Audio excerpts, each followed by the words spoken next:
Hello, and welcome to an introductory video to PPPD. So what is PPPD? PPPD stands for Persistent Postural Perceptual Dizziness and is classified as a chronic functional vestibular disorder where the vestibular system's sensory functions aren't operating the way they should. This includes the coordination of body, eye, and head movement. PPPD is a secondary diagnosis, meaning the onset is the result of something else. Commonly, this occurs after a vestibular event where a person could have developed vestibular migraine, BPPV, Meniere's, vestibular neuritis, or other vestibular disorders. Additionally, PPPD can also be caused by other predisposing medical conditions such as ear infections or injuries. The result of PPPD is due to the vestibular system not being able to reach a full recovery. In an event where you experience trauma or a vestibular event, the brain experiences a sudden change in its ability to interpret space and motion, activating the fight, flight, and freeze response. However, instead of the brain resetting itself as it usually would, it continues to stay in its high alert state, causing ongoing postural instability. People with PPPD have sensitive nervous systems. The brain is overreacting to normal stimulus, which means any type of overstimulated environments could trigger symptoms or make them worse.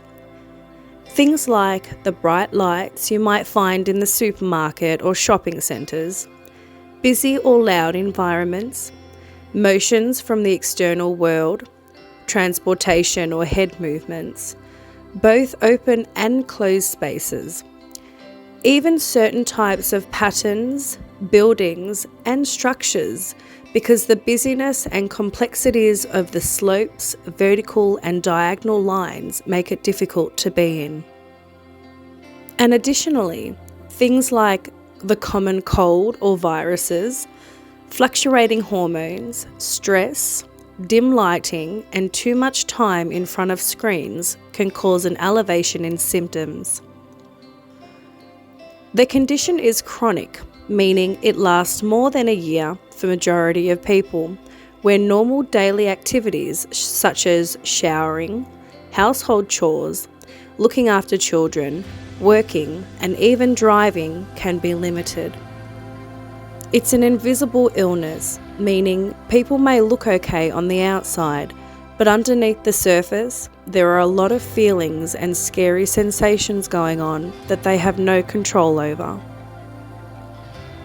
Common symptoms include constant non-spinning vertigo or lightheadedness, which causes balance issues, nausea or vomiting, fatigue, brain fog, head pressure, and disassociation.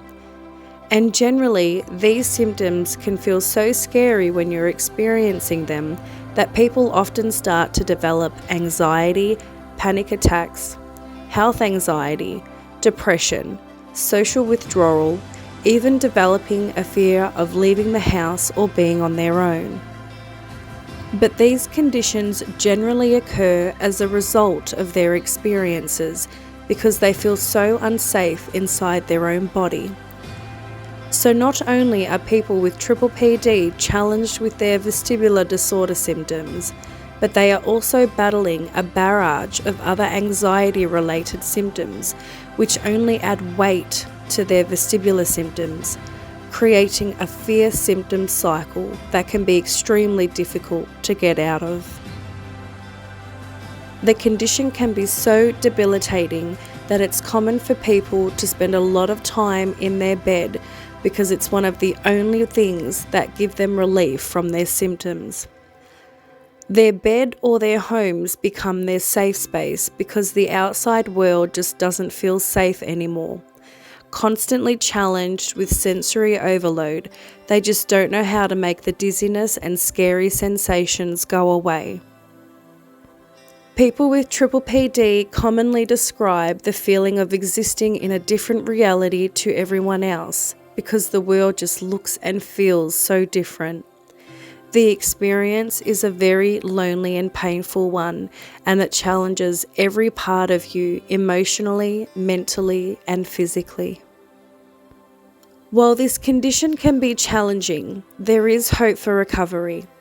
The condition commonly takes numerous treatments to overcome, such as cognitive behavioral therapy, vestibular rehabilitation therapy, bottom-up therapy, exposure therapy, and optokinetic exercises, all while addressing and managing the primary diagnosis.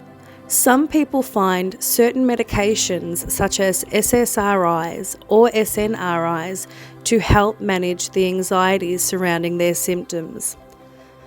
Recovery begins with self-care and bringing balance into your life.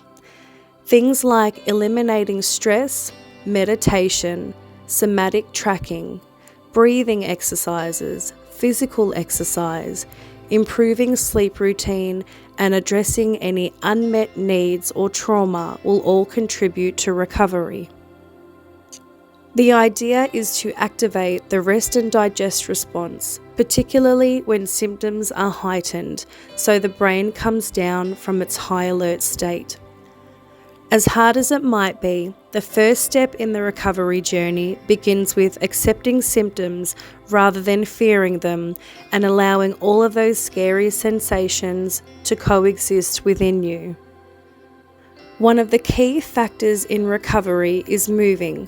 While avoiding things by staying in bed or at home helps you to feel better, it's not helping you to get better. You need to desensitize yourself. Frequent exposure supports rewiring the brain so it adjusts to normal stimulus again. Your brain will respond to how your body feels, so creating a safe and supportive environment while doing this is crucial. And keeping your mind free from anxiety and negative thoughts will help create new neural pathways, keeping your beliefs open to the possibility of being able to reach a full recovery. It is important to remember that the recovery process is not linear and could take more than several months until you start to feel a difference. But no matter how long it takes, as long as you're not giving up, you're getting better. Living with PPPD means you need to get comfortable with feeling uncomfortable and putting trust in your body that it knows how to release the uncomfortable sensations. The body is an amazing vessel and under the right conditions has the ability to heal itself. So, being kind to yourself, healthy routines, consistency, patience, courage, positive thinking, gratitude, and looking outside instead of within all the time are all factors that will help the recovery process. The experience is a time for discovery, so be open throughout your journey and stay inspired.